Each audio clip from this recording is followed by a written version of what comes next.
Well, let's get the latest US news with Sky News contributor Kosha Gada. Kosha, thanks for joining me. The jury in Trump's hush money trial has begun its deliberations. And here's what Trump had to say outside court today.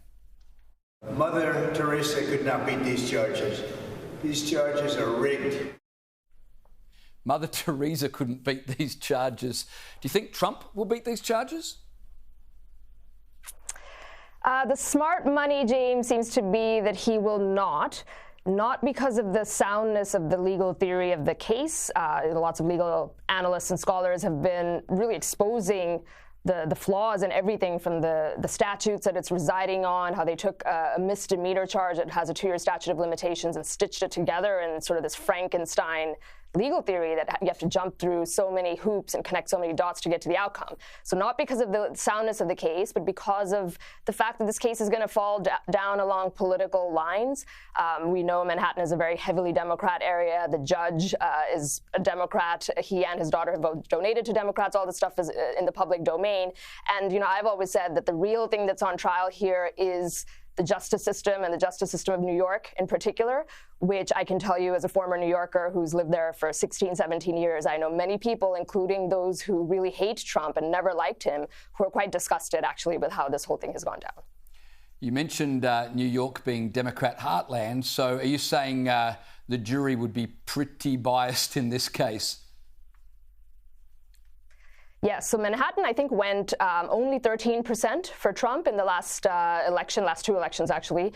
And, the balance, almost 90% for the other side. There is some reporting that there's one juror reportedly who may be a Trump supporter. I would not put any stock into this. This is just like reading tea leaves here because it's been a closed session courtroom. But from the reporters that are in there, there are some comments in terms of the media that this juror consumes and his facial expressions at different points in the case. So if that is true, and we'll find out in short order here in a couple of weeks or less, then that would result in a hung jury because for a criminal conviction, he needs a unanimous verdict. And if even one juror decides that this has not been proven, the prosecution has not proven it beyond a reasonable doubt, then he would get a hung jury. Gee, you'd be a brave juror to hold out, wouldn't you? Half the country would love you and the other half would hate you. Tell me this, there's been reports that authorities have been preparing for the event that Trump is found guilty. How would he be transferred to jail, et cetera, et cetera? There's been talk of this in the media. Is this the public being softened up for that potentiality? I think anything is possible. We've crossed the Rubicon here. Just with the foundations of this thing, that in 245 years in the history of the Republic, we have never indicted or criminally charged a former president. And we have here over what's ultimately a bookkeeping error, misjudgment, with all these salacious details wrapped around it. But the crux of the case is basically a bookkeeping violation. And because of that, it seems unlikely that jail time would be the outcome of this. It seems like it would be a bridge too far, even for a politically biased judge and jury pool, though it is possible. And it's never been done before. So how are they going to work through that? How would the Secret Service handle a president, because they get Secret Service protection for life, a former president in that circumstance? It's just like, we can't even think about what that eventuality would be. But sure, I think softening up the public is part of the game here because this is just so unprecedented.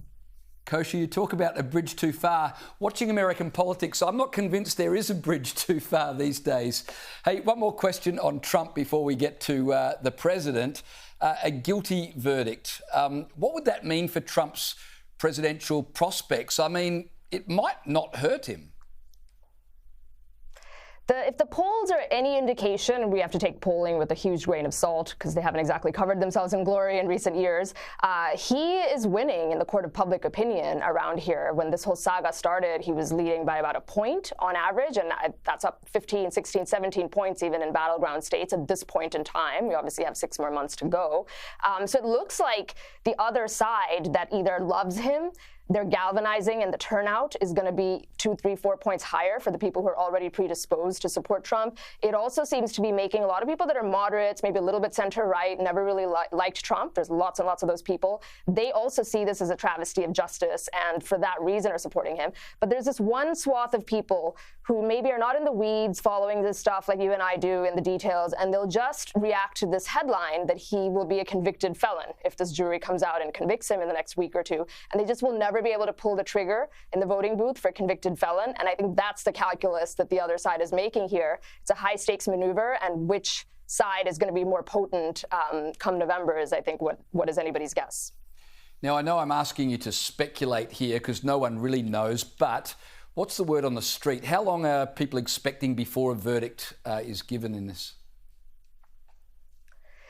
It is interesting. I mean, I think 1 to 2 weeks is really the time window here that people are looking at. What they say is that if usually it's unanimity, one way or the other, guilt or acquittal, nobody seems to think it's going to be a full acquittal here, it would be quick. You would see them come out in a matter of hours. And that hasn't happened yet, which is interesting. It's a sign that means there's some discussion and deliberation going in there. Maybe people are asking questions, or there might be that holdout juror reportedly.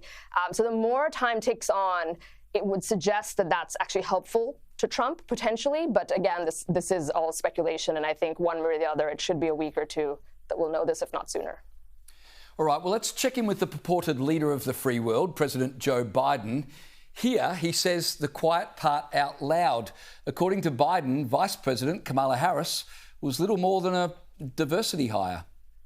To me, the values of diversity, equality, inclusion, are literally, and that's not kidding, the core strengths of America.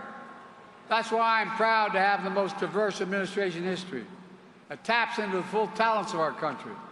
And starts at the top with the vice president. Now, the funny thing about that is I don't think Joe Biden even realises that that was a dig. Meanwhile, take a look at how the media hides the embarrassingly low turnout at Biden's rallies. Here's what the media shows you. Are you with me?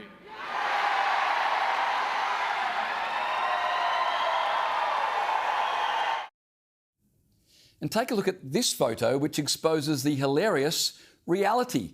The media downplay the size of Trump crowds while not letting you see how few people turn out to hear Joe Biden. And yet another sign of weakness. Listen to the response Joe Biden gave a reporter who asked a legitimate question about the very real possibility of Kamala Harris needing to take over at some point. President Biden, will you be serving your full 4-year term or handing over power to Vice President Harris? All 4 years or handing over?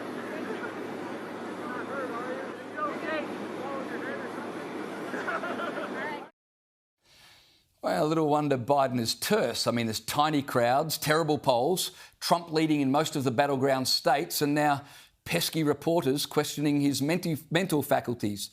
Meanwhile, speaking of mental faculties, Jill Biden has been a guest on The View, where she claimed Trump is the one who can't string a sentence together. You need to see your choices. You need to see Trump, and you need to see the president, and you need to see the differences. And my husband's, and you're going to see how smart he is and the experience he has. And then you'll see somebody who, like you're saying, I'm going to use Joy's words, can't put a sentence together. Right. Has Jill Biden ever listened to her husband? America is a nation that can be defined in a single word. I was going to put I signed the PAC Act into law. He had tied that fall. He decided to look. I shouldn't get into this. I'll lead an effective strategy to mobilize true international effort to pressure. We cannot get reelected. We cannot win this reelection. Excuse me. We can only reelect Donald Trump. Kosha, even if Trump is behind bars, surely Americans can't possibly re-elect that man, can they?